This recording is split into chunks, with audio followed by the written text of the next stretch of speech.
Aleykümselam və rahmetullahi və barakatuhu. Sualda soruşulur ki, necə ixlaslı olaq? Hər əməlimizdə xatırlamaqla ixlasımızı etməmişdən öncə. Və doğrusunu Allah bilir, insanın hər əməldən öncə özünü, yəni ümumiyyətlə ixlaslı olmağın bu şeyi yerinə qoymaq üçün, ümumiyyətlə ixlas qardaşlar çox ağır bir əməldir. İxlas çox ağır bir əməldir. İxlas çünki ibadəti qəbul edən ən mühüm səbəblərdən biridir. Qəbul olması üçün. İbadətin alimlər, elm əhli buyurur ki, ibadətin qəbul olması üçün iki səbəb var. Onlardan biri sünnətə müvafiq olmalıdır, ikinci ixlaslı olmalıdır. Necə ki, Allah subhanahu wa ta'ala buyurur ki, وَمَا أُمِرُوا إِلَّا لِيَعْبُدُوا اللَّهَ مُخْلِصِينَ لَهُ الدِّينَ Onlar ancaq dini Allaha məxsus edərək, ixlaslı şəkildə ibadət etmələri onlara əmr olunmuşdur. Və ixlassız əməl batildir. Yaxşı, biz hardan bilə bilərik? Elm əhli buyurur ki, hətta tabeinlərdən və böyük elm əhlindən deyir ki, ixlas insanın həyata tətbiq edəcəyi ən ağır əməldir. Və mən hər dəfə ixlası bərpa eləməyə çalışdıqca, onun əksi olan riya başqa bir tərəfdən, başqa bir rəngdə, başqa bir görünüşdə, başqa bir sifətdə ortaya çıxır. Alimlər hətta belədirsə, biz necə ola bilər ki, yəni bunu deməli yerinə qoymaq da asan olsun. Asan deyil, çətindir yəni. İxlaslı olmaq üçün birinci növbədə insan şəriət elmlərini, xüsusən də Allah Taala'nın ad və sifətlərini yaxşı öyrənməlidir. Bu ixlasa təsir edən ən böyük səbəblərdəndir. Əməldə ixlaslı olmaqdan ötürü elm öyrənmək lazımdır. Və sonra insan ixlaslı olması üçün bilməlidir ki, yəni öz nəfsi, bəzi məqamlar var, bunları zikr edəcəm inşallah. Onlardan birincisi odur ki, insanın öz nəfsini mühasibə etməsidir. Yəni özünü sorğulamasıdır.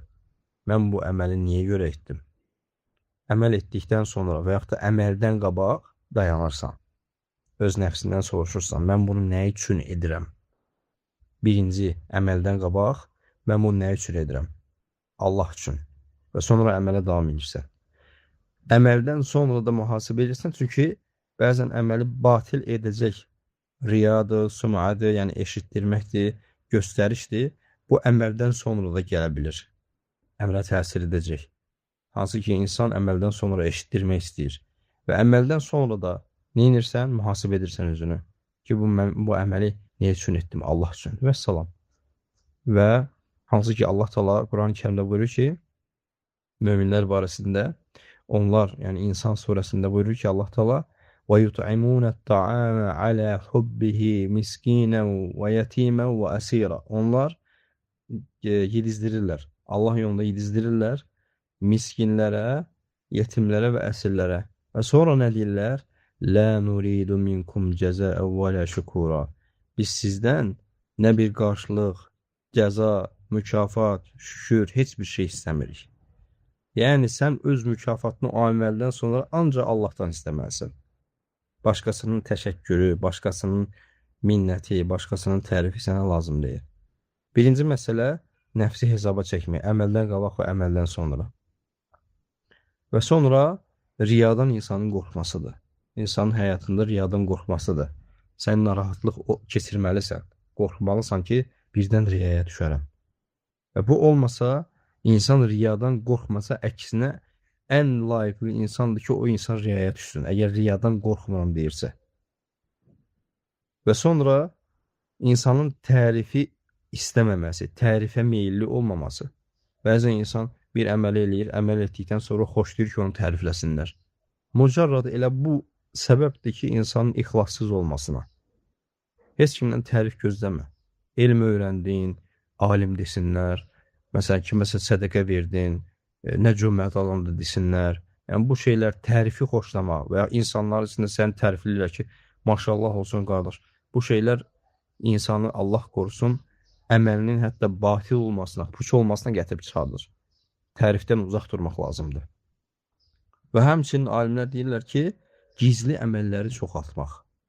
Gizli əməlləri çoxaltmaq. Möminlərdə, müminin, deməli, insanın halı üç cürdür.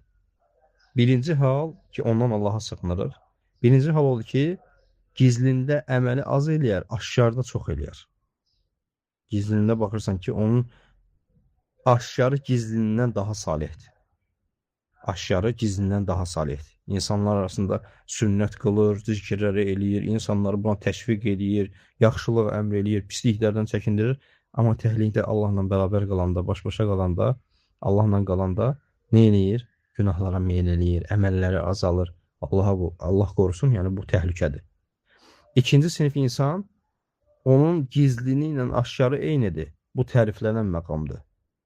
Bu təriflənən məqamdır. Yəni gizlində də əməl edir, aşkarda da əməl edir. Bu insana riyanın daxil olması, ixlassızlığın daxil olması çətin olur. Və insandan tələb olunan budur.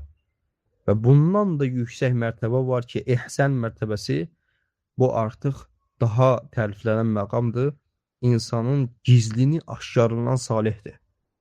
İnsanın gizlini aşkarından salihdir. Bu gizlində olan əməllər daha çoxdur. Aşkarda olandan. Bu daha yüksək mərtəbədir. İnsan ona görə həmişə Allah Taala'nın gördüyü məqamda, Allahla yalnız qaldığı məqamda, tək qaldığı məqamda əməllərini daha salih çoxaltmalıdır ki, bu səbəbdir ki, onun ixlassızlıqdan qorusun, riyadan qorusun və başqa müsibətlərdən qorusun.